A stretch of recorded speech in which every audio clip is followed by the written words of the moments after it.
آپ کا نسب یوں ہے: موسیٰ بن عمران بن قاہث بن عازر بن لاوی بن یعقوب بن اسحاق بن ابراہیم علیہم السلام۔ اللہ تعالیٰ کا ارشاد ہے۔ ترجمہ: اس قرآن میں موسیٰ کا ذکر بھی کر جو چنا ہوا اور رسول اور نبی تھا۔ ہم نے اسے طور کی دائیں جانب سے پکارا اور سرگوشی کرتے ہوئے اسے قریب کر لیا اور اپنی خاص مہربانی سے اس کے بھائی ہارون کو نبی بنا کر اسے عطا فرمایا۔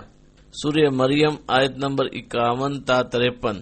قرآن مجید میں اللہ تعالیٰ نے بہت سے مقامات پر آپ کا ذکر فرمایا ہے، بعض مقامات پر اختصار کے ساتھ اور بعض مقامات پر تفصیل کے ساتھ۔ ہم نے ان سب آیات پر تفسیر میں اپنے اپنے مقام پر بات کی ہے۔ یہاں ہم قرآن و حدیث اور بنی اسرائیل سے منقول روایات کی روشنی میں موسیٰ علیہ السلام کی سیرت طیبہ کو شروع سے آخر تک بیان کریں گے انشاءاللہ۔ اللہ تعالیٰ نے فرعون کو راہ ہدایت دکھانے اور ظلم و ستم سے روکنے کے لیے حضرت موسیٰ علیہ السلام کو مبعوث فرمایا۔ ارشاد باری تعالی ہے۔ ترجمہ: طاسین میم، یہ روشن کتاب کی آیتیں ہیں۔ ہم آپ کے سامنے موسیٰ اور فرعون کا صحیح واقعہ بیان کرتے ہیں ان لوگوں کے لیے جو ایمان رکھتے ہیں۔ یقیناً فرعون نے زمین میں سرکشی کر رکھی تھی اور وہاں کے لوگوں کو گروہ گروہ بنا رکھا تھا اور ان میں سے ایک جماعت کو کمزور کر رکھا تھا۔ ان کے لڑکوں کو تو ذبح کر ڈالتا تھا اور ان کی لڑکیوں کو چھوڑ دیتا تھا۔ بے شک وہ مفسدوں میں سے تھا۔ پھر ہم نے چاہا کہ ہم ان پر کرم فرمائیں جنہیں زمین میں بے حد کمزور کر دیا گیا تھا، اور ہم انہی کو پیشوا اور زمین کا وارث بنائیں، اور یہ بھی کہ ہم انہیں زمین میں قدرت و اختیار دیں، اور ہم فرعون اور حامان اور ان کے لشکروں کو وہ منظر دکھائیں جس سے وہ ڈر رہے ہیں۔ سورہ قصص آیت نمبر 1 تا 6۔ اللہ تعالیٰ نے واقعے کو پہلے مختصر طور پر بیان فرمایا، پھر اس کی تفصیل بیان کی۔ چنانچہ اللہ تعالیٰ نے بتایا کہ وہ اپنے نبی کے سامنے موسیٰ علیہ السلام اور فرعون کا واقعہ صحیح بیان فرمائے گا، یعنی اس قدر صحیح کہ سننے والا تمام واقعات کو آنکھوں سے دیکھ رہا ہے۔ ارشاد باری تعالی ہے۔ یقیناً فرعون نے زمین میں سرکشی کی تھی۔ اس کا مطلب یہ ہے کہ فرعون نے ظلم و طغیان اور بغاوت و عصیان کا راستہ اختیار کیا، دنیا کی زندگی کو اہمیت دی اور رب عظیم و برتر کی اطاعت سے سرتابی کی، اور وہاں کے لوگوں کو گروہ گروہ بنا رکھا تھا، یعنی اپنی رعیت کو مختلف گروہوں میں تقسیم کر دیا، ان میں ایک فرقے کو کمزور کر رکھا تھا۔ اس سے مراد بنی اسرائیل کی قوم ہے جو اللہ کے نبی یعقوب بن اسحاق بن ابراہیم علیہم السلام کی اولاد میں سے تھے، اور اس زمانے میں پوری دنیا میں سب سے افضل تھے۔ اللہ تعالیٰ نے ان پر اس ستمگر ظالم اور برکردار کافر کو مسلط کر دیا جس نے انہیں غلام بنا لیا، اور وہ ان سے ادنا ترین پیشوں کا ذلیل ترین کام لیتا تھا، اور اس کے ساتھ ساتھ وہ ان کے لڑکوں کو ذبح کر ڈالتا تھا اور ان کی لڑکیوں کو چھوڑ دیتا تھا۔ بے شک وہ مفسدوں میں سے تھا۔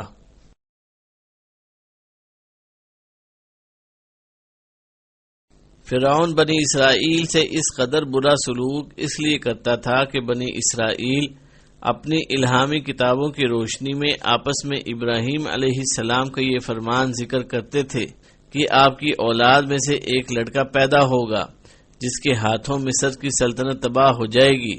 آپ نے یہ بات غالباً اس وقت فرمائی تھی جب مصر کے بادشاہ کی طرف سے حضرت ابراہیم علیہ السلام کی زوجہ محترمہ حضرت سارہ علیہ السلام کی عزت پامال کرنے کی کوشش ہوئی، اور اللہ تعالیٰ نے ان کی عزت کو داغدار ہونے سے محفوظ رکھا۔ واللہ اعلم۔ بنی اسرائیل میں یہ بشارت مشہور تھی، ان سے سن کر قبطی بھی اس کا ذکر کرتے تھے، حتیٰ کہ یہ خبر فرعون تک بھی پہنچ گئی۔ جب رات کے وقت بادشاہ کی محفل جمی ہوئی تھی تو کسی درباری نے اسے یہ بات بھی سنا دی۔ اس نے اس لڑکے کی پیدائش کے خوف سے بنی اسرائیل کے تمام لڑکوں کے قتل کا حکم جاری کر دیا، لیکن تقدیر کے آگے تدبیر نہیں چلتی۔ امام سدی رحمہ اللہ نے کئی صحابہ کرام رضی اللہ عنہم سے روایت کی ہے کہ فرعون نے خواب دیکھا کہ بیت المقدس کی طرف سے ایک آگ آئی اور مصر کے تمام قبطیوں کے گھر جلا گئی، لیکن بنی اسرائیل کو کوئی نقصان نہیں پہنچا۔ جب وہ بیدار ہوا تو اس خواب سے خوفزدہ تھا۔ اس نے اپنے کاہنوں، عالموں اور جادوگروں کو جمع کیا اور ان سے اس کی تعبیر پوچھی۔ انہوں نے کہا یہ لڑکا انہی میں پیدا ہوگا اور اس کے ہاتھوں اہل مصر تباہ ہو جائیں گے۔ اس لیے اس نے بنی اسرائیل کے لڑکوں کو قتل کرنے کا اور لڑکیوں کو زندہ چھوڑنے کا حکم جاری کر دیا۔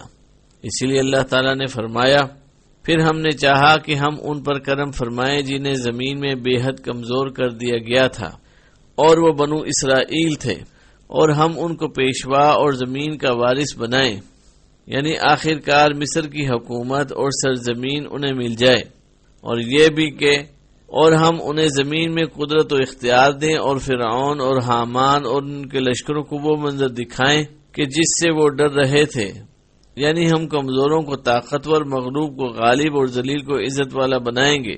چنانچہ بنی اسرائیل کو یہ سب کچھ نصیب ہوا جیسے کہ اللہ تعالیٰ نے فرمایا ہے۔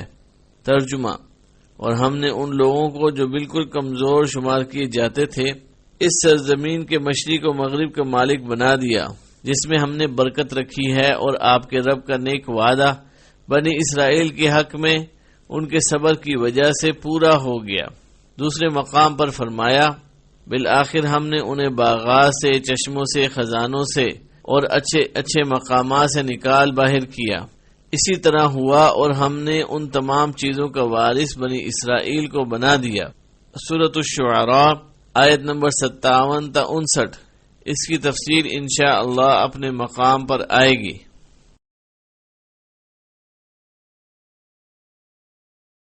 فرعون بنی اسرائیل کو ملنے والی بشارت اور اپنے خواب کی وجہ سے بے حد خوفزدہ ہوا، لہذا اس نے ہر طرح کی احتیاطی تدابیر اختیار کی تاکہ موسیٰ علیہ السلام کی پیدائش ہی نہ ہو، حتیٰ کہ اس نے کچھ مردوں اور دایا عورتوں کو اس کام کے لیے مقرر کر دیا تھا کہ جو عورتیں امید سے ہوں ان کے پاس جائیں اور ان کے ہاں پیدائش کے اوقات کا علم رکھیں۔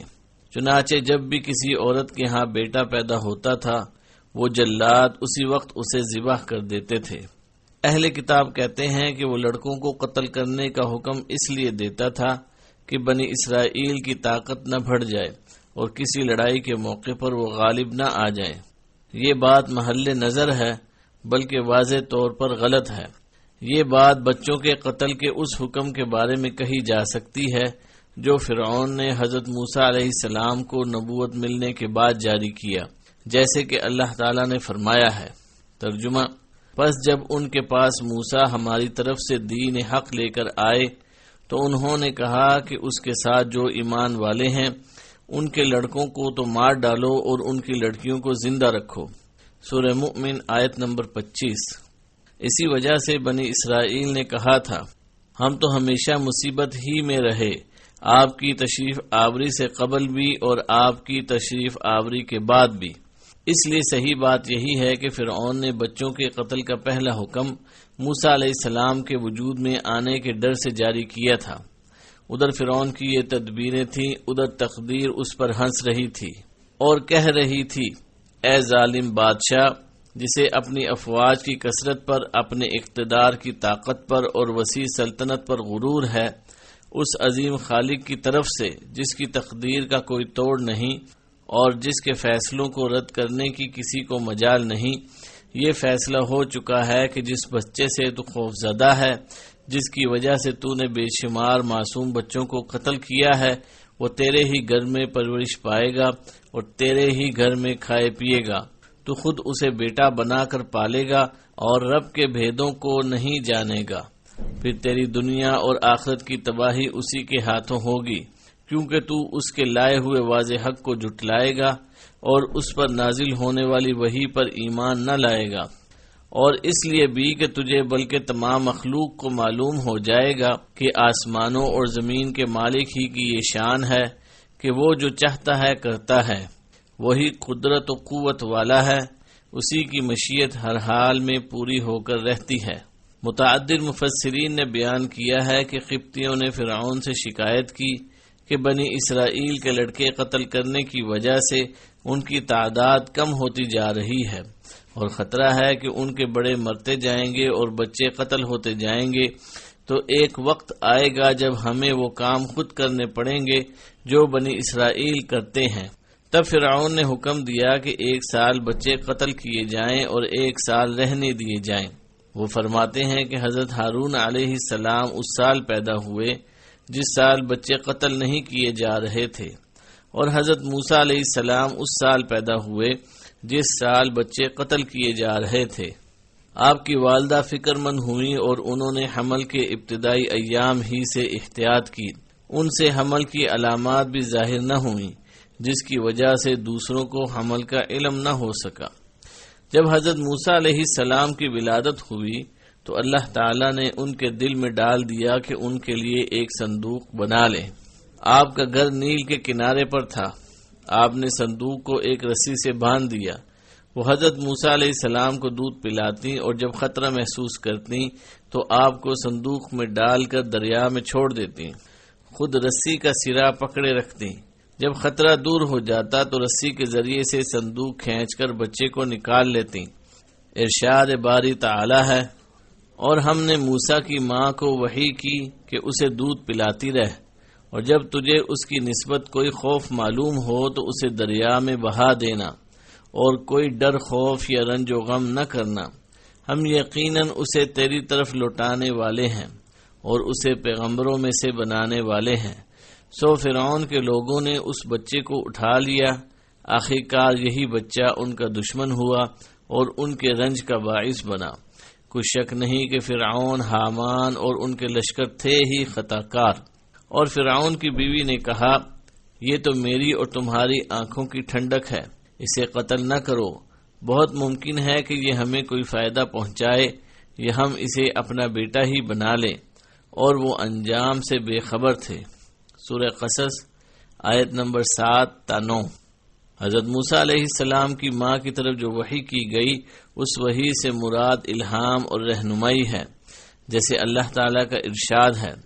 ترجمہ: آپ کے رب نے شہد کی مکھی کے دل میں یہ بات ڈال دی کہ پہاڑوں میں، درختوں میں اور لوگوں کی بنائی ہوئی اونچی اونچی پردے والی جگہوں میں اپنے گھر یعنی چھتیں بنا، پھر ہر طرح کے پھلوں کا رس چوس اور اپنے رب کی آسان راہوں پر چلتی پھرتی رہ۔ سورہ نحل آیت نمبر 68-69۔ امام سہیلی رحمت اللہ علیہ فرماتے ہیں کہ موسیٰ علیہ السلام کی والدہ کا نام یارخا یا ایازخ تھا۔ ان کے دل میں یہ بات ڈالی گئی کہ خوف و غم نہ کر، اگر یہ بچہ تیرے پاس سے چلا گیا تو اللہ تعالیٰ اسے تیرے پاس واپس لائے گا، اسے نبوت عطا فرمائے گا اور دنیا و آخرت میں اس کی شان بڑھائے گا۔ چنانچہ انہوں نے الہام کے ذریعے سے ملنے والے حکم کی تعمیل کی۔ ایک دن انہوں نے موسیٰ علیہ السلام کے صندوق کو دریا میں ڈالا، لیکن اس کی رسی باندھنا بھول گئی۔ صندوق دریائے نیل کے پانی میں بہتا چلا گیا، حتیٰ کہ فرعون کے محل کے پاس سے گزرا تو فرعون کے لوگوں نے اس کو اٹھا لیا۔ ارشاد باری تعالی ہے۔ ترجمہ: آخر کار یہی بچہ ان کا دشمن ہوا اور ان کے رنج کا باعث بنا۔ کچھ شک نہیں کہ فرعون اور حامان اور ان کے لشکر تھے ہی خطا کار۔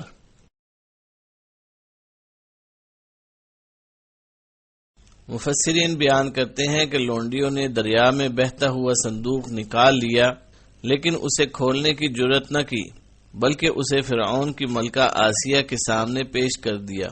آسیہ علیہ السلام کا نسب یوں ہے: آسیہ بنت مزاحم بن عبید بن ریان بن ولید۔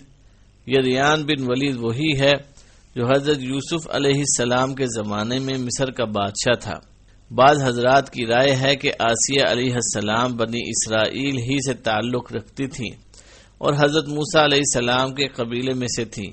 بعض کہتے ہیں کہ وہ آپ کی پھوپھی تھی، واللہ عالم۔ حضرت آسیہ علیہ السلام کی عظمت و مقام کے بارے میں روایات حضرت مریم علیہ السلام کے واقعے میں ذکر کی جائیں گی، کیونکہ یہ دونوں خواتین جنت میں رسول اللہ صلی اللہ علیہ وسلم کی ازواج مطہرات میں شامل ہوں گی۔ حضرت آسیہ نے جب صندوق کھولا اور کپڑا ہٹایا تو موسیٰ علیہ السلام کا چہرہ انوار نبوت سے روشن نظر آیا۔ جب ان کی نظر آپ کے چہرہ اقدس پر پڑی تو ان کے دل میں آپ کی شدید محبت پیدا ہو گئی۔ جب فرعون آیا تو بولا، یہ کیا ہے؟ اور اسے ذبح کرنے کا حکم دے دیا۔ حضرت آسیہ علیہ السلام نے مزاحمت کرتے ہوئے فرمایا، یہ تو میری اور تیری آنکھوں کی ٹھنڈک ہے۔ فرعون نے کہا، تیرے لیے تو ہے، میرے لیے نہیں۔ زبان کی کہی ہوئی بات حقیقت بن جایا کرتی ہے۔ آسیہ علیہ السلام نے کہا، بہت ممکن ہے یہ ہمیں کوئی فائدہ پہنچائے۔ اللہ تعالیٰ نے انہیں وہ فائدہ عطا فرمایا جس کی انہوں نے امید ظاہر کی تھی۔ دنیا میں یہ فائدہ کہ انہیں آپ کی وجہ سے ہدایت نصیب ہوئی، اور آخرت میں یہ کہ آپ کی وجہ سے انہیں جنت میں ٹھکانہ مل گیا۔ انہوں نے فرعون سے کہا، یا ہم اسے اپنا بیٹا ہی بنا لیں۔ انہوں نے آپ کو اس لیے منہ بیٹا بنا لیا کہ ان کے ہاں اولاد نہیں ہوتی تھی۔ اللہ تعالیٰ نے فرمایا، اور وہ لوگ انجام سے بے خبر تھے۔ انہیں معلوم نہ تھا کہ اللہ نے ان کے ہاتھوں موسیٰ علیہ السلام کو پانی سے نکلوا کر فرعون اور اس کی افواج کو تباہ کرنے کا بندوبست کر دیا ہے۔ اہل کتاب کے بیان کے مطابق موسیٰ علیہ السلام کو دریا سے نکالنے والی فرعون کی بیٹی درپتا تھی۔ ان کے ہاں فرعون کی بیوی کا کوئی ذکر نہیں۔ یہ ان سے اللہ کی کتاب یعنی تورات میں غلطی ہوئی ہے۔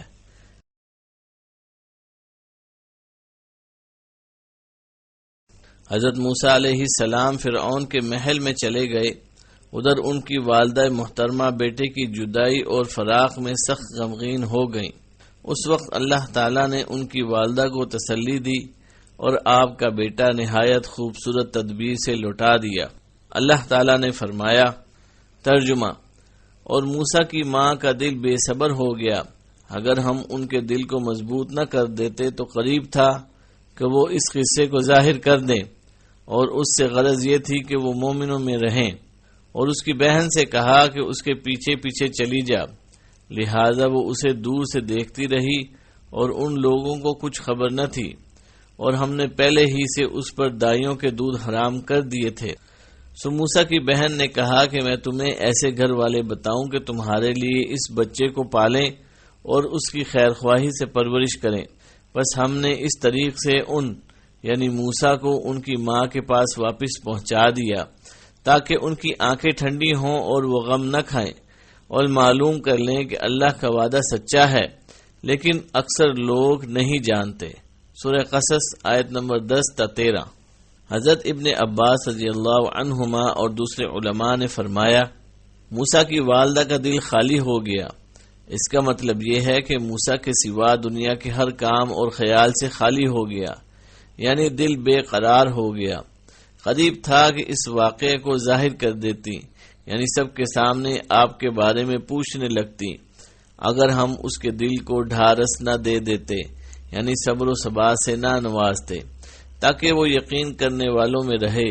اور اس یعنی موسیٰ علیہ السلام کی والدہ نے آپ کی بہن سے کہا، یعنی اپنی بڑی بیٹی سے فرمایا، قصی ہی، تو اس کے پیچھے پیچھے جا اور اس کے حالات معلوم کر کے مجھے بتا۔ لہذا وہ اسے دور ہی دور سے دیکھتی رہی۔ قتادہ رحمہ اللہ فرماتے ہیں، یعنی وہ انہیں اس انداز سے دیکھتی رہیں گویا مقصود ان کا خیال رکھنا نہیں بلکہ اپنے کسی کام سے جا رہی ہیں، اس لیے فرمایا وَهُمْ لَا يَشْعُرُونَ، اور فرعونیوں کو اس کا علم بھی نہ ہوا۔ حضرت موسیٰ علیہ السلام جب فرعون کے محل میں پہنچ گئے تو ان لوگوں نے آپ کو کچھ کھلانا پلانا چاہا، لیکن آپ نے نہ کسی عورت کا دودھ پیا اور نہ کوئی اور چیز قبول کی۔ وہ لوگ بہت پریشان ہوئے، آپ کو ہر طرح غذا دینے کی کوشش کی، لیکن آپ نے کچھ نہ کھایا پیا۔ جیسے اللہ تعالیٰ نے فرمایا، ان کے پہنچنے سے پہلے ہم نے موسیٰ پر دائیوں کا دودھ حرام کر دیا تھا۔ انہوں نے آپ کو عورتوں کے ہاتھ بازار بھیجا کہ شاید کوئی ایسی عورت مل جائے جو آپ کو دودھ پلا سکے۔ وہ لوگ وہاں کھڑے تھے اور عورتیں جمع تھیں کہ آپ کی ہمشیرہ نے آپ کو دیکھ لیا۔ انہوں نے یہ ظاہر نہ کیا کہ وہ آپ کو جانتی ہیں، بلکہ کہا، کیا میں تمہیں ایسا گھرانہ بتاؤں جو تمہارے لیے اس بچے کی پرورش کرے اور ہوں بھی وہ اس بچے کے خیر خواہ۔ حضرت ابن عباس رضی اللہ عنہما فرماتے ہیں، جب موسیٰ علیہ السلام کی بہن نے یہ بات کہی تو ان لوگوں نے کہا، تجھے کیا معلوم کہ وہ اس کے خیر خواہ ہوں گے اور اس پر شفقت کریں گے؟ وہ بولی، وہ بادشاہ کو خود کرنا چاہیں گے اور اس سے فائدے کی امیدیں رکھیں گے۔ تب انہوں نے حضرت موسیٰ علیہ السلام کی بہن کو چھوڑ دیا اور ان کے ساتھ ان کے گھر گئے۔ آپ کی والدہ نے آپ کو اٹھا لیا اور آپ کو دودھ پلانا چاہا تو آپ فوراً دودھ پینے لگے۔ وہ لوگ بہت خوش ہوئے۔ ایک آدمی نے جا کر فوراً آسیہ علیہ السلام کو خوشخبری دی۔ آسیہ علیہ السلام نے موسیٰ علیہ السلام کی والدہ کو محل میں بلا لیا اور انہیں وہیں رہنے کی پیشکش کی اور کہا کہ ان پر ملکہ کی نظر عنایت ہوگی۔ انہوں نے یہ پیشکش قبول کرنے سے معذرت کر لی اور عرض کی کہ میں بال بچوں والی عورت ہوں اور میرا خاوند بھی موجود ہے، اس لیے خاوند کی خدمت اور بچوں کی دیکھ بھال کے لیے مجھے اپنے گھر میں رہنا پڑے گا۔ میں تو دودھ پلانے کی خدمت اسی صورت میں انجام دے سکتی ہوں کہ آپ بچے کو میرے ساتھ ہی میرے گھر رہنے دیں۔ آسیہ علیہ السلام نے اجازت دے دی اور موسیٰ علیہ السلام کی والدہ کی تنخواہ مقرر کر دی۔ اس کے علاوہ انعام و خلا سے نوازا، آپ بچے کو لے کر گھر آ گئیں اور اللہ نے ماں کو بیٹے سے ملا دیا۔ ارشاد باری تعالی ہے، پھر ہم نے اسے اس کی ماں کی طرف لوٹا دیا تاکہ اس کی آنکھیں ٹھنڈی رہیں اور وہ آزردہ خاطر نہ ہو، اور جان لے کہ اللہ کا وعدہ سچا ہے، یعنی اللہ نے آپ کو واپس پہنچانے کا اور رسول بنانے کا وعدہ فرمایا تھا، تو اب واپس پہنچانے کا وعدہ پورا ہو گیا ہے، اور اس سے یہ ثابت ہوتا ہے کہ ان کی رسالت کی خوشخبری بھی سچ ہے جو ضرور پوری ہوگی، لیکن اکثر لوگ نہیں جانتے۔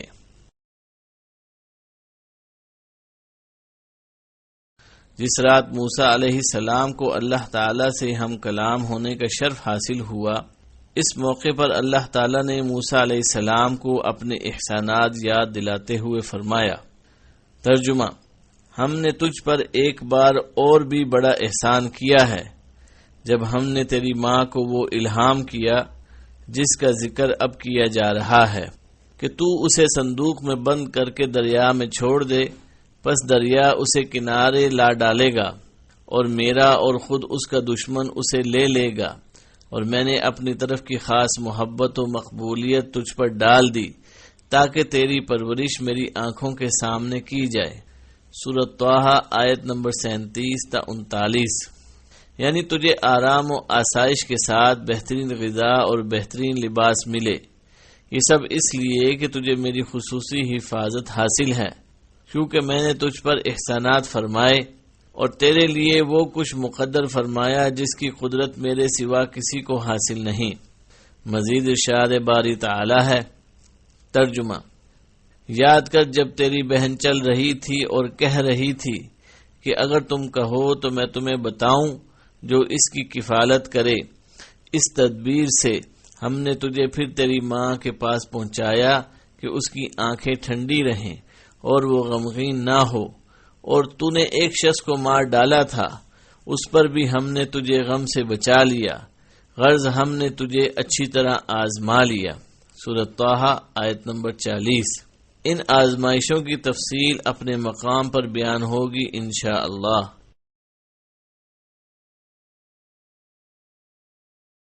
ارشاد باری تعالی ہے، اور جب موسیٰ اپنی جوانی کو پہنچ گئے اور پورے توانا ہو گئے تو ہم نے انہیں حکمت اور علم عطا فرمایا۔ نیکی کرنے والوں کو ہم اسی طرح بدلہ دیا کرتے ہیں۔ اور موسیٰ ایک ایسے وقت میں شہر میں آئے جبکہ شہر کے لوگ غفلت میں تھے، تو یہاں دو شخصوں کو لڑتے ہوئے پایا۔ یہ ایک تو اس کے رفیقوں میں سے تھا اور یہ دوسرا اس کے دشمنوں میں سے۔ اس کی قوم والے نے اس کے خلاف جو اس کے دشمنوں میں سے تھا اس موسیٰ سے فریاد کی، جس پر موسیٰ نے اسے ایک ضرب لگائی جس سے وہ مر گیا۔ موسیٰ کہنے لگے، یہ تو شیطانی کام ہے، یقیناً شیطان دشمن اور کھلے طور پر بہکانے والا ہے۔ پھر دعا کرنے اور کہنے لگے، اے پروردگار، میں نے خود اپنے اوپر ظلم کیا، کیا تو مجھے معاف فرما دے گا؟ سو اللہ تعالیٰ نے انہیں بخش دیا، وہ بخشش اور بہت مہربانی کرنے والا ہے۔ موسیٰ کہنے لگے، اے رب، جیسے تو نے مجھ پر یہ کرم فرمایا، میں بھی اب ہرگز کسی گناہگار کا مددگار نہ بنوں گا۔ سورہ قصص آیت نمبر 14 تا 17۔ اللہ تعالیٰ نے پہلے یہ بیان فرمایا کہ اس نے آپ کی والدہ پر احسان فرمایا کہ آپ کو ان کے پاس واپس پہنچا دیا۔ اب یہ بیان ہو رہا ہے کہ جب آپ اپنی پوری جوانی کو پہنچ گئے اور پورے توانا ہو گئے، یعنی جسمانی اور اخلاقی طور پر کمال کے درجے تک پہنچ گئے۔ اکثر علماء کے نزدیک اس سے 40 سال کی عمر مراد ہے۔ تب اللہ نے آپ کو حکمت اور علم یعنی نبوت اور رسالت کا منصب عطا فرمایا، جس کی بشارت آپ کی والدہ کو اس فرمان میں دی گئی تھی، یقیناً ہم اسے تیری طرف لوٹانے والے ہیں اور اسے پیغمبر بنانے والے ہیں۔ سورہ قصص آیت نمبر 7۔ اس کے بعد اللہ تعالیٰ نے وہ واقعہ بیان کیا ہے جو حضرت موسیٰ علیہ السلام کے مصر سے نکل کر مدین کے علاقے میں پہنچنے کا باعث بنا۔ آپ وہیں قیام پذیر رہے حتیٰ کہ مقررہ مدت ختم ہو گئی، اور پھر اللہ تعالیٰ نے آپ سے ہم کلام ہو کر آپ کو نبوت سے سرفراز فرمایا، جیسے کہ آئندہ بیان ہوگا۔ ارشاد باری تعالیٰ ہے، اور موسیٰ ایک ایسے وقت شہر میں آئے جبکہ شہر کے لوگ غفلت میں تھے۔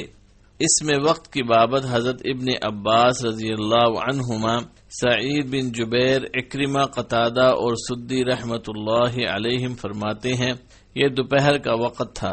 حضرت ابن عباس رضی اللہ عنہما سے ایک قول یہ بھی مروی ہے کہ اس سے مراد مغرب اور عشاء کے درمیان کا وقت ہے۔ ارشاد باری تعالیٰ کا مفہوم یہاں دو شخصوں کو لڑتے ہوئے پایا، یعنی وہ آپس میں مار کٹائی کر رہے تھے۔ یہ ایک تو اس کے رفیقوں میں سے تھا، یعنی بنی اسرائیل میں سے تھا، اور یہ دوسرا اس کے دشمنوں میں سے یعنی قبطی تھا۔ اس کی قوم والے نے اس کے خلاف جو اس کے دشمنوں میں سے تھا موسیٰ علیہ السلام سے فریاد کی۔ اس کی وجہ یہ تھی کہ موسیٰ علیہ السلام کو مصر کے ملک میں ایک باوقار مقام حاصل تھا، کیونکہ آپ کا فرعون سے ایک اہم تعلق قائم ہو چکا تھا، جس نے آپ کو بیٹا بنایا تھا اور آپ نے اس کے گھر میں پرورش پائی تھی۔ اسی وجہ سے بنی اسرائیل کو بھی عزت نصیب ہوئی تھی اور وہ سر اٹھا کر چلنے لگے تھے، کیونکہ وہ دودھ کے رشتے سے خود کو آپ کے ننیالی رشتہ دار سمجھتے تھے۔ جب اس اسرائیلی نے اس قبطی کے خلاف موسیٰ علیہ السلام سے فریاد کی تو آپ اس کی طرف مڑے اور اسے ایک ضرب لگائی، یعنی مکہ مارا یا ڈنڈا مارا، جس سے وہ مر گیا۔ وہ قبطی کافر تھا، اللہ کے ساتھ شرک کرنے والا تھا۔ ویسے بھی موسیٰ علیہ السلام اسے قتل نہیں کرنا چاہتے تھے، بلکہ اسے تنبیہ کرنا چاہتے تھے اور روکنا چاہتے تھے۔ اس کے باوجود موسیٰ علیہ السلام نے کہا، یہ تو شیطانی کام ہے، یقیناً شیطان دشمن اور کھلے طور پر بہکانے والا ہے۔ پھر کہنے لگے، اے میرے رب، میں نے اپنے آپ پر ظلم کیا، تو مجھے معاف فرما دے۔ اللہ تعالیٰ نے اسے بخش دیا، وہ بخشش اور بہت مہربانی کرنے والا ہے۔ موسیٰ کہنے لگے، اے میرے رب، جیسے تو نے مجھ پر کرم فرمایا، یعنی قوت اور شان عطا فرمائی ہے، میں بھی اب ہرگز کسی گناہگار کا مددگار نہ بنوں گا۔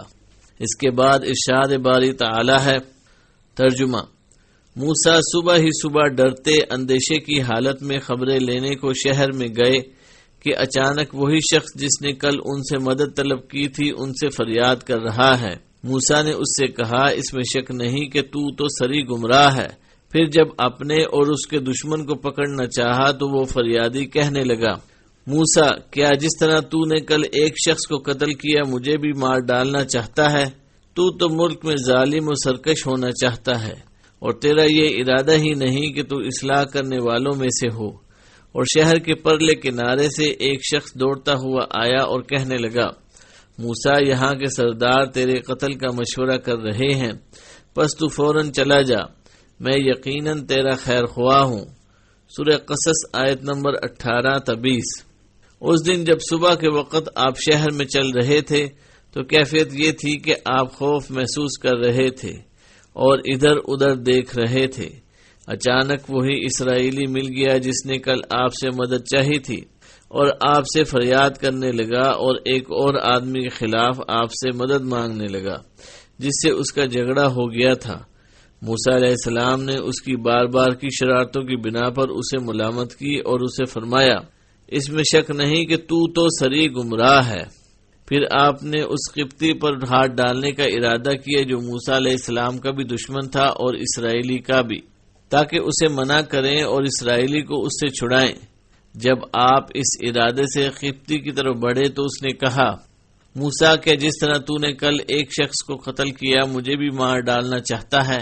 تو ملک میں ظالم و سرکش ہونا چاہتا ہے، اور تیرا یہ ارادہ ہی نہیں کہ تو اصلاح کرنے والوں میں سے ہو۔ بعض علماء کرام فرماتے ہیں کہ یہ بات اس اسرائیلی نے کہی تھی جس نے موسیٰ علیہ السلام کا گزشتہ روز کا واقعہ دیکھا تھا۔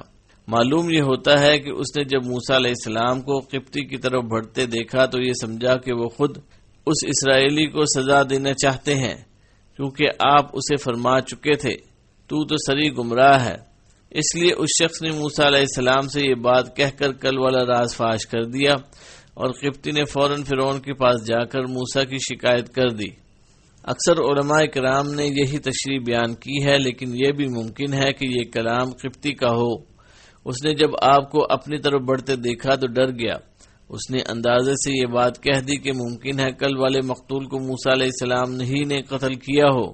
یہ بھی ہو سکتا ہے کہ اسرائیلی نے فریاد کرتے وقت ایسے الفاظ استعمال کیے ہوں جس سے قبطی کو حقیقت کا علم ہو گیا ہو۔ واللہ عالم۔ الغرض فرعون کو معلوم ہو گیا کہ وہ شخص موسیٰ علیہ السلام کے ہاتھوں قتل ہوا ہے، چنانچہ اس نے آپ کی گرفتاری کے لیے آدمی بھیجے، لیکن ایک وفادار آدمی ان سے پہلے قریب کے راستے سے موسیٰ علیہ السلام کے پاس پہنچ گیا، جیسے کہ ارشاد ہے۔ شہر کے پرلے کنارے سے ایک شخص دوڑتا آیا اور کہنے لگا، اے موسیٰ، سردار تیرے قتل کا مشورہ کر رہے ہیں، پس تو اس شہر سے چلا جا، میں یقیناً تیرا خیر خواہ ہوں، اس لیے یہ بات بتا رہا ہوں۔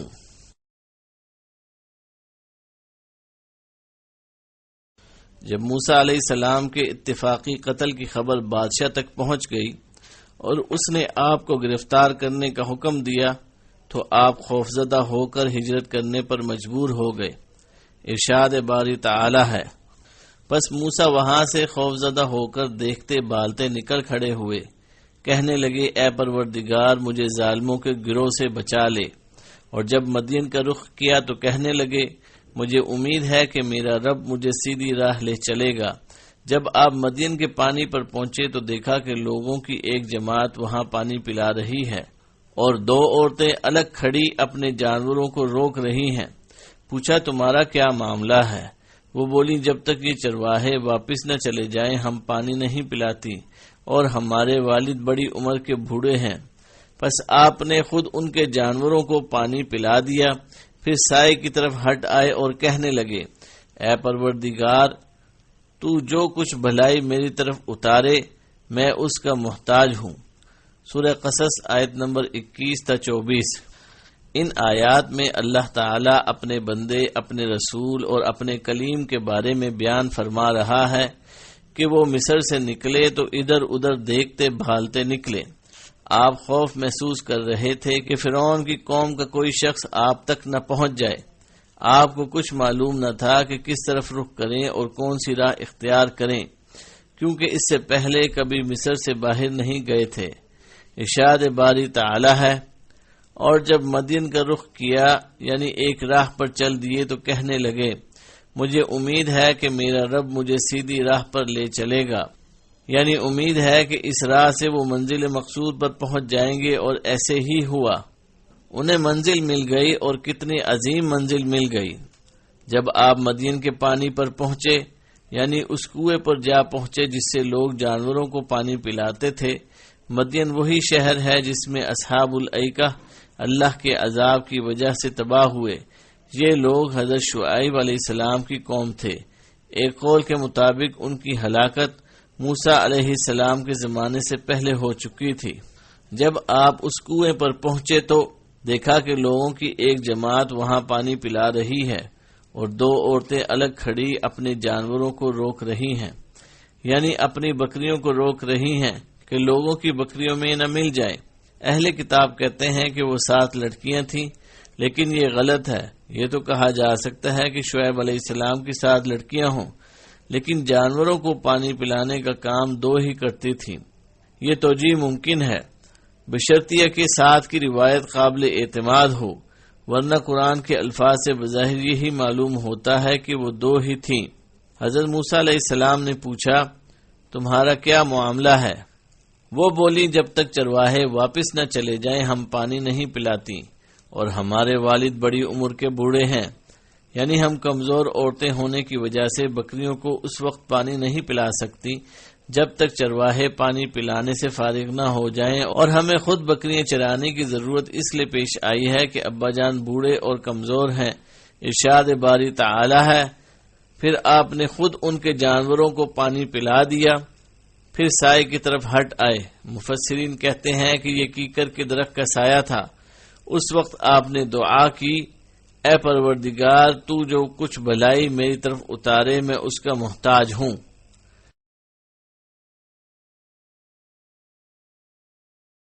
حضرت موسیٰ علیہ السلام طویل سفر کے بعد تھکے ہارے ایک درخت کے سائے میں بیٹھ گئے اور اللہ تعالی سے مدد کی درخواست کی جو فوری قبول ہو گئی۔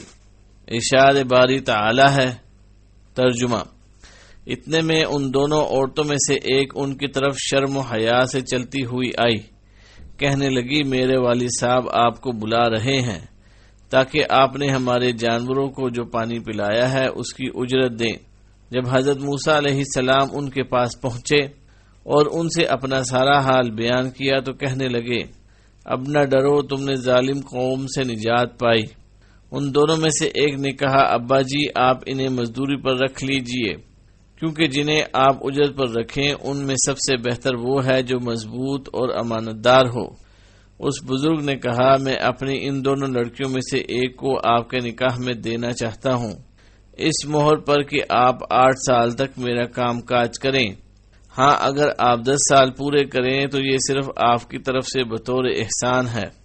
میں یہ ہرگز نہیں چاہتا کہ آپ کو کسی مشقت میں ڈالوں، اللہ کو منظور ہے تو آگے چل کر آپ مجھے بھلا آدمی پائیں گے۔ موسیٰ نے کہا خیر تو یہ بات میرے بارے میں اور آپ کے درمیان پختہ ہو گئی، میں ان دونوں مدتوں میں سے جسے پورا کروں مجھ پر کوئی زیادتی نہ ہو۔ ہم یہ جو کچھ کر رہے ہیں اس پر اللہ گواہ کارساز ہے۔ سورہ قصص آیت نمبر 25 تا 28۔ جب موسیٰ علیہ السلام سائے میں بیٹھے اور فرمایا اے پروردگار تو جو کچھ بھلائی میری طرف اتارے میں اس کا محتاج ہوں، تو ان خواتین نے یہ بات سن لی۔ جب وہ والد کے پاس پہنچی تو انہیں اتنی جلدی واپس آنے پر تعجب ہوا۔ انہوں نے حضرت موسیٰ علیہ السلام کا پیش آمدہ واقعہ بیان کیا۔ والد نے ایک کو حکم دیا کہ جا کر ان کو بلا لائے، تو ان دونوں عورتوں میں سے ایک شریف زادیوں کی طرح شرم و حیا سے چلتی ہوئی آئی، کہنے لگی میرے والد صاحب آپ کو بلا رہے ہیں تاکہ آپ نے ہمارے جانوروں کو جو پانی پلایا ہے اس کی اجرت دیں۔ اس نے واضح طور پر وجہ بیان کر دی تاکہ اس کی بات سے کوئی غلط فہمی یا شک و شبہ پیدا نہ ہو۔ یہ بھی اس خاتون کی حیا اور پاک دامنی کا مظہر ہے۔ جب حضرت موسیٰ علیہ السلام ان کے پاس پہنچے اور ان سے اپنا سارا حال بیان کیا اور بتایا کہ مصر کے بادشاہ فرعون کے ڈر سے اپنا وطن مصر چھوڑ کر نکلے ہیں، تو وہ بزرگ کہنے لگے اب نہ ڈر، تو نے ظالم قوم سے نجات پائی، یعنی اب ان کے دائرہ اختیار سے باہر آ گئے ہیں، کیونکہ اب ان کی سلطنت کی حدود میں نہیں۔ بزرگ نے آپ کی مہمان نوازی کی اور عزت و احترام سے رکھا اور آپ کا واقعہ سن کر خوشخبری دی کہ آپ ان سے نجات پا چکے ہیں۔ تب ایک لڑکی نے اپنے والد سے کہا ابا جی آپ انہیں مزدوری پر رکھ لیجئے تاکہ وہ آپ کی بکریاں چرائیں۔ پھر آپ کی یہ خوبی بیان کی کہ وہ طاقتور اور دیانتدار ہیں۔ حضرت عمر، حضرت عبداللہ بن عباس رضی اللہ عنہم اور دیگر علماء سے روایت ہے کہ جب اس نے یہ بات کہی تو اس کے والد نے پوچھا تجھے اس کی قوت و امانت کی کیا خبر؟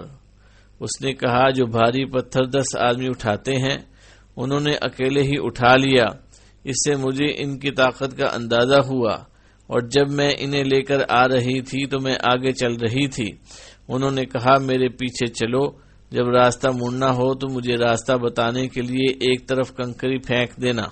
جب موسیٰ علیہ السلام ان کے گھر پہنچے تو اس بزرگ نے کہا اپنی ان دونوں لڑکیوں میں سے ایک کو آپ کے نکاح میں دینا چاہتا ہوں، اس مہر پر کہ آپ 8 سال تک میرا کام کاج کریں۔ ہاں اگر آپ 10 سال پورے کریں تو یہ آپ کی طرف سے بطور احسان ہے۔ میں یہ ہرگز نہیں چاہتا کہ آپ کو کسی مشقت میں ڈالوں، اللہ کو منظور ہے تو آپ مجھے بھلا آدمی پائیں گے۔ بعض علماء نے اس واقعے سے استدلال کرتے ہوئے کہا ہے کہ روٹی کپڑے پر مزدوری کرنا درست ہے جیسے کہ معروف رواج ہے۔ اس کے بعد اللہ تعالیٰ نے فرمایا، موسیٰ نے کہا یہ بات میرے اور آپ کے درمیان پختہ ہو گئی، میں ان دونوں مدتوں میں سے جسے پورا کروں مجھ پر کوئی زیادتی نہ ہو۔ ہم یہ جو کچھ کر رہے ہیں اس پر اللہ گواہ کارساز ہے۔ یعنی موسیٰ علیہ السلام نے اپنے سسر سے فرمایا، آپ نے جو بات کہی وہ درست ہے، میں جون سی مدت پوری کروں مجھے اس کا حق ہوگا، اس سلسلے میں مجھ پر کوئی زیادتی نہیں کی جائے گی۔ ہماری مفاہمت پر اللہ گواہ ہے جو سب کچھ سن رہا ہے۔ تاہم موسیٰ علیہ السلام نے زیادہ مدت پوری کی، یعنی پورے 10 سال ان کی خدمت کی۔ حضرت سعید بن جبیر رحمہ اللہ سے روایت ہے، انہوں نے فرمایا، مجھ سے حیرہ کے ایک یہودی نے پوچھا، موسیٰ علیہ السلام نے دونوں میں سے کون سی مدت پوری کی تھی؟ میں نے کہا مجھے تو معلوم نہیں، البتہ میں عرب کے بڑے عالم کی خدمت میں حاضر ہو کر ان سے دریافت کروں گا۔ تو میں حضرت عبداللہ بن عباس رضی اللہ عنہما کی خدمت میں حاضر ہوا اور ان سے یہ مسئلہ دریافت کیا۔ انہوں نے فرمایا، آپ نے زیادہ اور بہتر مدت مکمل کی تھی۔ اللہ کا رسول جب کوئی بات کہہ دے تو اسے پوری کرتا ہے۔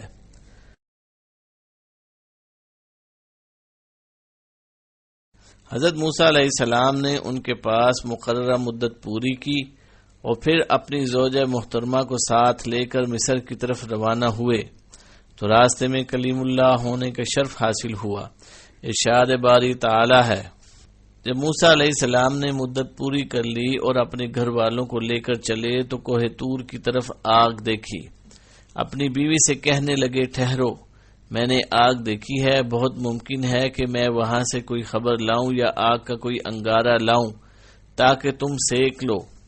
پس جب وہاں پہنچے تو اس بابرکت زمین کے میدان کے دائیں کنارے کے درخت سے انہیں آواز دی گئی کہ اے موسیٰ، یقیناً میں ہی اللہ ہوں سارے جہانوں کا پروردگار۔ اور یہ بھی آواز آئی کہ اپنا عصا پھینک دے۔ پھر جب اسے دیکھا کہ وہ سانپ کی طرح پھن پھنا رہا ہے تو پیٹ پھیر کر واپس ہو گئے اور مڑ کر رخ بھی نہ کیا۔ ہم نے کہا، اے موسیٰ آگے آ، ڈر مت، یقیناً تو ہر طرح امن والا ہے۔ اپنے ہاتھ کو اپنے گریبان میں ڈال، وہ بغیر کسی قسم کے روگ کے بالکل سفید چمکتا ہوا نکلے گا، اور خوف سے بچنے کے لیے اپنے بازو اپنی طرف ملا لے۔ پس یہ دونوں معجزے تیرے لیے تیرے رب کی طرف سے ہیں۔ فرعون اور اس کی جماعت کی طرف یقیناً وہ سب کے سب نافرمان لوگ ہیں۔ سورہ قصص آیت نمبر 29 تا 32۔ جب موسیٰ علیہ السلام نے 10 سال کی مدت پوری کر لی تو اپنے گھر والوں سمیت واپس مصر کی طرف روانہ ہوئے۔ راستے میں رات ہو گئی، رات تاریک اور سرد تھی، وہ راستہ بھول کر معروف راہ سے ہٹ گئے۔ ان حالات میں آپ کو طور کے دامن میں آگ روشن نظر آئی۔ آپ اپنے گھر والوں سے کہنے لگے، ٹھہرو، میں نے آگ دیکھی ہے۔ معلوم ہوتا ہے کہ یہ آگ صرف آپ کو نظر آئی تھی، آپ کے اہل کو نہیں، کیونکہ یہ اصل میں نور تھا جسے ہر کوئی نہیں دیکھ سکتا۔ بہت ممکن ہے کہ میں وہاں سے کوئی خبر لاؤں، یعنی وہاں مجھے جو کوئی ملے اس سے راستہ پوچھ لوں یا آگ کا کوئی انگارہ لاؤں تاکہ تم سینک لو۔ معلوم ہوا کہ وہ رات سرد اور تاریک تھی، جیسے سورۃ طٰہٰ میں ارشاد ہے۔ ترجمہ: کیا آپ کو موسیٰ کا قصہ معلوم ہے جب اس نے آگ دیکھ کر اپنے گھر والوں سے کہا، تم ذرا سی دیر ٹھہر جاؤ، مجھے آگ دکھائی دی ہے، بہت ممکن ہے کہ میں اس کا کوئی انگارہ تمہارے پاس لاؤں یا آگ کے پاس رہنمائی میسر ہو۔ سورۃ طٰہٰ آیت نمبر 9 اور 10۔ اس سے معلوم ہوا کہ وہاں اندھیرا تھا اور وہ راستہ بھول گئے تھے۔ سورہ نمل میں بھی ان سب باتوں کا ذکر ہے۔ ارشاد باری تعالی ہے۔ ترجمہ: جب موسیٰ نے اپنے گھر والوں سے کہا کہ میں نے آگ دیکھی ہے، میں وہاں سے کوئی خبر لے کر یا آگ کا کوئی سلگتا ہوا انگارہ لے کر جلد تمہارے پاس آ جاؤں گا تاکہ تم تاپ سکو۔ سورۃ النمل آیت نمبر 7۔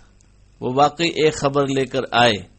وہ کتنی عظیم خبر تھی، انہیں رہنمائی بھی ملی، اور کتنی عظیم الشان تھی وہ رہنمائی۔ انہوں نے وہاں سے ایک بے مثال روشنی حاصل کی تھی۔ ارشاد باری تعالی ہے۔ ترجمہ: پس جب وہ وہاں پہنچے تو اس بابرکت زمین کے میدان کے دائیں کنارے کے درخت میں سے انہیں آواز دی گئی، اے موسیٰ، یقیناً میں ہی اللہ ہوں، سارے جہانوں کا پروردگار۔ سورہ قصص آیت نمبر 30۔ سورہ نمل میں ارشاد ہے۔ ترجمہ: جب وہاں پہنچے تو آواز دی گئی کہ بابرکت ہے وہ جو اس آگ میں ہے، اور برکت دیا گیا ہے وہ جو اس کے آس پاس ہے، اور پاک ہے اللہ جو تمام جہانوں کا پالنے والا ہے۔ سورہ نمل آیت نمبر 8۔ یعنی وہ جو چاہتا ہے کرتا ہے، اور جو فیصلے چاہتا ہے نافذ فرماتا ہے۔ اے موسیٰ سن، بات یہ ہے کہ میں ہی اللہ غالب حکمت والا ہوں۔ سورہ نمل آیت نمبر 9۔ سورہ طٰہٰ میں ارشاد ہے۔ ترجمہ: جب وہ وہاں پہنچے تو انہیں آواز دی گئی، اے موسیٰ، یقیناً میں ہی تیرا پروردگار ہوں، تو اپنی جوتیاں اتار دے، کیونکہ تو پاک میدان طوا میں ہے، اور میں نے تجھے منتخب کر لیا ہے۔ اب جو وحی کی جائے اسے کان لگا کر سن۔ بے شک میں ہی اللہ ہوں، میرے سوا کوئی عبادت کے لائق نہیں، پس تو میری ہی عبادت کر اور میری یاد کے لیے نماز قائم رکھ۔ قیامت یقیناً آنے والی ہے جسے میں پوشیدہ رکھنا چاہتا ہوں، تاکہ ہر شخص کو وہ بدلہ دیا جائے جو اس نے کوشش کی ہو، پس تجھے اس کے یقین سے کوئی ایسا شخص روک نہ دے جو اس پر ایمان نہ رکھتا ہو اور اپنی خواہش کے پیچھے لگا ہوا ہو، ورنہ تو ہلاک ہو جائے گا۔ سورۃ طٰہٰ آیت نمبر 11 تا 16۔ مفسرین فرماتے ہیں حضرت موسیٰ علیہ السلام اس آگ کی طرف چلے جو انہیں نظر آئی تھی۔ جب وہاں پہنچے تو دیکھا کہ ایک کانٹے دار درخت میں آگ کے شعلے نظر آ رہے ہیں، لیکن درخت زیادہ سے زیادہ سرسبز ہوتا جا رہا ہے۔ آپ تعجب سے وہیں ٹھہر گئے۔ وہ درخت آپ کے دائیں طرف پہاڑ کے مغربی پہلو میں تھا، جیسے ارشاد ہے۔ ترجمہ: اور طور کے مغربی جانب جبکہ ہم نے موسیٰ کو احکام کی وحی پہنچائی تھی، نہ تو موجود تھا اور نہ تو دیکھنے والوں میں سے تھا۔ سورہ قصص آیت نمبر 44۔ حضرت موسیٰ علیہ السلام جس وادی میں تھے اس کا نام طوا ہے۔ موسیٰ علیہ السلام کا چہرہ قبلہ یعنی جنوب کی طرف تھا۔ وہ درخت آپ کے دائیں طرف مغرب کی سمت تھا۔ اس مقدس وادی طوا میں اللہ تعالی نے آپ سے کلام کیا، پہلے جوتے اتارنے کا حکم دیا۔ اس کا مقصد اس مقدس مقام کا احترام تھا، بالخصوص اس مبارک رات میں تو اس مقام کو مزید تقدس اور برکت حاصل ہو گئی تھی۔ بابل میں لکھا ہے کہ روشنی اس قدر شدید تھی کہ موسیٰ علیہ السلام کو اپنی نظر ختم ہو جانے کا خطرہ پیدا ہو گیا، چنانچہ آپ نے آنکھوں پر ہاتھ رکھ لیے۔ اللہ تعالی نے حضرت موسیٰ علیہ السلام کو بتایا کہ یہ دنیا فانی ہے، دائمی گھر قیامت کو ملے گا جو یقیناً قائم ہونے والی ہے، تاکہ ہر شخص کو وہ بدلہ دیا جائے جو اس نے کوشش کی ہو، یعنی نیکی اور بدی کا بدلہ ملے گا۔ اللہ تعالی نے آپ کو اس دن کے لیے عمل کرنے کی ترغیب دی اور ایسے لوگوں سے الگ رہنے کی ہدایت فرمائی جو اپنے مالک کی نافرمانی کرتے ہیں اور اپنے دل کی خواہش کے پیچھے چلتے ہیں، پھر اپنی قدرت کے اظہار کے لیے اور اپنی کن فیکون کی شان دکھانے کے لیے موسیٰ علیہ السلام سے فرمایا۔ سورۃ طٰہٰ آیت نمبر 17۔ اے موسیٰ، تیرے دائیں ہاتھ میں یہ کیا ہے؟ کیا یہ وہی لاٹھی نہیں جو تیری دیکھی بالی ہے جب سے تجھے ملی ہے؟ جواب دیا، یہ میری لاٹھی ہے جس پر میں ٹیک لگاتا ہوں اور جس سے میں اپنے بکریوں کے لیے پتے جھاڑ لیا کرتا ہوں، اس میں مجھے اور بھی بہت فائدے ہیں۔ سورۃ طٰہٰ آیت نمبر 18۔ یعنی یہ وہی لاٹھی ہے جسے میں اچھی طرح پہچانتا ہوں۔ فرمایا، اے موسیٰ، اسے نیچے ڈال دے۔ چنانچہ ان کے ڈالتے ہی وہ سانپ بن کر دوڑنے لگی۔ سورۃ طٰہٰ آیت نمبر 19-20۔ یہ ایک عظیم معجزہ تھا اور اس بات کی قاطع دلیل تھی کہ آپ سے کلام کرنے والا وہی اللہ ہے جو اپنے امر کن سے ہر چیز کو پیدا کرتا ہے اور اسے ہر کام کی طاقت حاصل ہے۔ بائبل میں مذکور ہے کہ آپ نے اللہ تعالیٰ سے درخواست کی تھی کہ آپ کو ایسی واضح نشانی عطا فرمائی جائے جس سے اہل مصر کے سامنے آپ کی صداقت واضح ہو جائے۔ تب اللہ تعالیٰ نے فرمایا یہ تیرے ہاتھ میں کیا ہے؟ موسیٰ علیہ السلام نے فرمایا یہ میری لاٹھی ہے۔ فرمایا اسے زمین پر پھینک دیں۔ آپ نے لاٹھی زمین پر پھینک دی تو وہ دوڑنے بھاگنے والا سانپ بن گئی۔ حضرت موسیٰ علیہ السلام اسے دیکھ کر بھاگے تو اللہ تعالیٰ نے حکم دیا کہ ہاتھ بڑھا کر اس کی دم پکڑ لیں۔ جب آپ نے اسے اچھی طرح پکڑ لیا تو وہ آپ کے ہاتھ میں پھر لاٹھی بن گئی۔ اللہ تعالیٰ نے دوسری آیت میں فرمایا ہے، ترجمہ، اور یہ کہ اپنا عصا پھینک دے۔ پھر جب اسے دیکھا کہ وہ سانپ کی طرح پھن پھنا رہا ہے تو پیٹ پھیر کر واپس ہو گئے اور مڑ کر رخ بھی نہ کیا۔ سورہ قصص آیت نمبر 31۔ یعنی وہ ایک بہت بڑا سانپ بن گئی جس کی جسامت بہت بڑی تھی اور بڑے بڑے دانت تھے، اس کے باوجود اس کی حرکت تیز رفتار پتلے سانپ کی طرح تھی۔ جب حضرت موسیٰ علیہ السلام نے اسے دیکھا تو پیٹ پھیر کر بھاگے، کیونکہ انسانی فطرت کا یہی تقاضا تھا، اور پیچھے مڑ کر نہ دیکھا۔ اس وقت اللہ تعالیٰ نے آواز دے کر فرمایا، اے موسیٰ آگے آ، ڈر مت، یقیناً تو ہر طرح امن والا ہے۔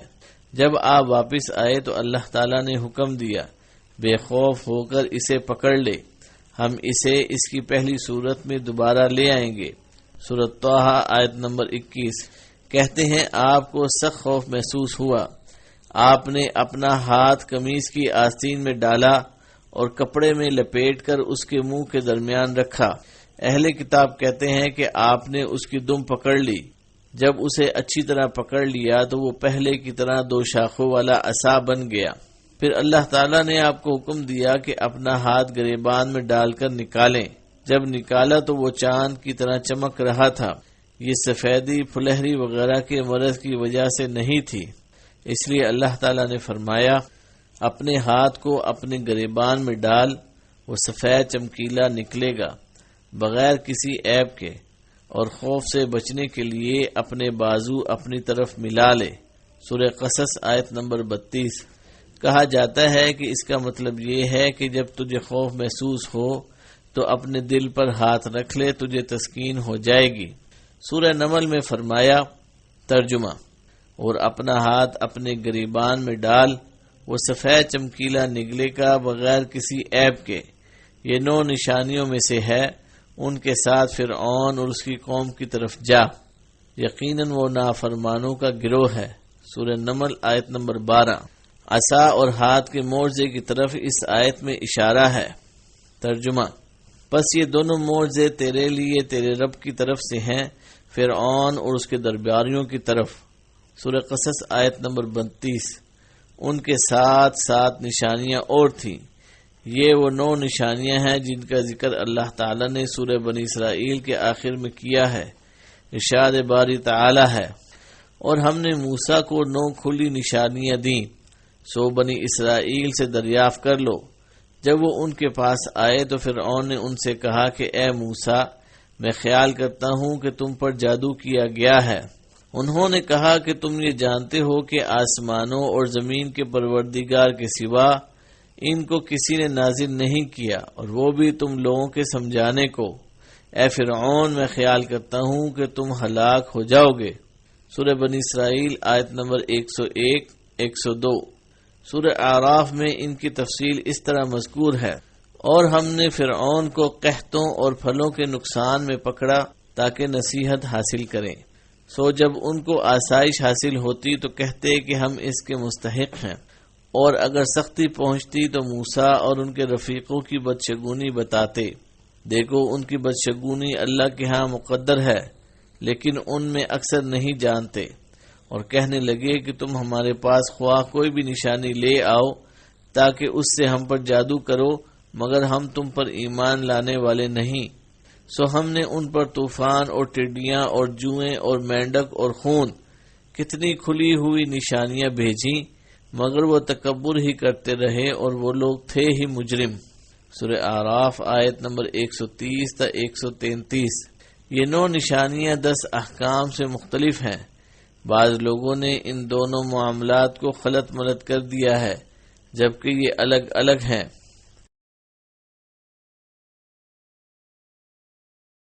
بہرحال جب اللہ تعالیٰ نے موسیٰ علیہ السلام کو فرعون کے پاس جانے کا حکم دیا تو حضرت موسیٰ علیہ السلام نے کہا، ترجمہ: اے پروردگار، ان میں سے ایک شخص میرے ہاتھ سے قتل ہو چکا ہے، سو مجھے خوف ہے کہ وہ کہیں مجھ کو مار نہ ڈالیں، اور ہارون جو میرا بھائی ہے اس کی زبان مجھ سے زیادہ فصیح ہے، لہذا اس کو میرے ساتھ مددگار بنا کر بھیج کہ میری تصدیق کرے، مجھے خوف ہے کہ وہ لوگ میری تکذیب کریں گے۔ اللہ نے فرمایا، ہم تمہارے بھائی سے تمہارے بازو کو مضبوط کریں گے اور تم دونوں کو غلبہ دیں گے، سو ہماری نشانیوں کے سبب وہ تم تک پہنچ نہ سکیں گے، اور تم اور جنہوں نے تمہاری پیروی کی غالب رہو گے۔ سورہ قصص آیت نمبر 33 تا 35۔ ان آیات میں اللہ تعالیٰ نے حضرت موسیٰ علیہ السلام کا واقعہ بیان کیا ہے کہ موسیٰ علیہ السلام کے ہاتھ سے جب ایک قبطی قتل ہو گیا تو آپ فرعون کے ظلم سے بچنے کے لیے مصر سے نکل گئے تھے۔ اللہ تعالیٰ نے آپ کو اسی دشمن کے پاس جانے کا حکم دیا تو آپ نے فرمایا، ترجمہ: پروردگار، میں نے ان کا ایک آدمی قتل کر دیا تھا، اب مجھے اندیشہ ہے کہ وہ بھی مجھے قتل کر ڈالیں گے، اور میرا بھائی ہارون مجھ سے بہت زیادہ فصیح زبان والا ہے، تو اسے بھی میرا مددگار بنا کر میرے ساتھ بھیج دے، مجھے تو خوف ہے کہ وہ سب مجھے جھٹلا دیں گے، یعنی اسے میرا مددگار اور وزیر مقرر فرما دے تاکہ تیرا پیغام ان لوگوں تک پہنچانے میں وہ میری مدد کرے، اس لیے کہ وہ میری نسبت زیادہ فصاحت و بلاغت سے بات کر سکتا ہے۔ اللہ تعالیٰ نے آپ کی یہ درخواست قبول کرتے ہوئے فرمایا، ہم تیرے بھائی کے ساتھ تیرا بازو مضبوط کریں گے اور تم دونوں کو غلبہ دیں گے، فرعونی تم تک پہنچ ہی نہ سکیں گے، بے سبب ہماری نشانیوں کے، یعنی چونکہ تم ہماری آیات پر عمل کرتے ہو اس لیے وہ تمہیں کوئی نقصان نہیں پہنچائیں گے، یا یہ مطلب ہے کہ ہماری آیات کی برکت سے تم دونوں اور تمہاری اتباع کرنے والے ہی غالب رہیں گے۔ سورۃ طٰہٰ میں ارشاد ہے کہ اللہ تعالیٰ نے فرمایا، ترجمہ: تم فرعون کے پاس جاؤ کہ وہ سرکش ہو رہا ہے، کہا میرے پروردگار اس کام کے لیے میرا سینہ کھول دے اور میرا کام آسان کر دے، اور میری زبان کی گرہ کھول دے تاکہ وہ میری بات سمجھ لیں۔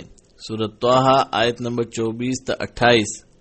آپ کی زبان میں کچھ لکنت رہ گئی تھی، اسی وجہ سے فرعون نے بزعم خویش حضرت موسیٰ علیہ السلام کے اس عیب کا ذکر کیا تھا، اور صاف بول بھی نہیں سکتا۔ سورہ زخرف آیت نمبر 52، یعنی اپنے معافی ضمیر کا اظہار نہیں کر سکتا۔ حضرت موسیٰ علیہ السلام نے مزید التجا کی، ترجمہ: میرا وزیر یعنی معاون میرے کنبے میں سے کر دے، یعنی میرے بھائی ہارون کو، اس کے ذریعے میری قوت بڑھا دے اور اسے میرا شریک کار کر دے، تاکہ ہم دونوں بکثرت تیری تسبیح بیان کریں اور بکثرت تجھے یاد کریں، بے شک تو ہمیں دیکھنے والا ہے۔ اللہ تعالیٰ نے فرمایا، موسیٰ تیرے تمام سوالات پورے کر دیے گئے۔ سورۃ طٰہٰ آیت نمبر 29 تا 36۔ یعنی ہم نے آپ کی ساری دعائیں قبول کر لیں اور جو جو کچھ آپ نے مانگا ہم نے دے دیا۔ اس سے معلوم ہوتا ہے کہ اللہ تعالیٰ کے ہاں آپ کا مقام بہت بلند تھا۔ آپ نے اپنے بھائی کے حق میں نبوت کی دعا فرمائی، اللہ تعالیٰ نے ان کو نبوت عطا فرما دی۔ اللہ تعالیٰ نے فرمایا، اور وہ اللہ کے نزدیک باعزت تھے۔ سورہ احزاب آیت نمبر 69۔ اور فرمایا، اور اپنی خاص مہربانی سے ان کے بھائی ہارون کو نبی بنا کر انہیں عطا فرمایا۔ سورہ مریم آیت نمبر 53۔ کچھ لوگ حج کی ادائیگی کے لیے سفر کر رہے تھے، راستے میں ام المؤمنین حضرت عائشہ رضی اللہ عنہا نے سنا کہ ایک آدمی اپنے ساتھیوں سے کہہ رہا ہے، کون سے بھائی نے اپنے بھائی پر سب سے بڑا احسان کیا؟ وہ لوگ خاموش رہے، جواب نہ دے سکے۔ ام المؤمنین رضی اللہ عنہا نے اپنے محمل کے قریب کے افراد کو اس سوال کا جواب بتاتے ہوئے فرمایا، وہ موسیٰ بن عمران تھے جنہوں نے اپنے بھائی ہارون علیہ السلام کے حق میں دعا کی تو ان کی طرف بھی وحی نازل ہونے لگی۔ اللہ تعالیٰ نے فرمایا، ہم نے اپنی خاص مہربانی سے ان کے بھائی ہارون کو نبی بنا کر انہیں عطا فرما دیا۔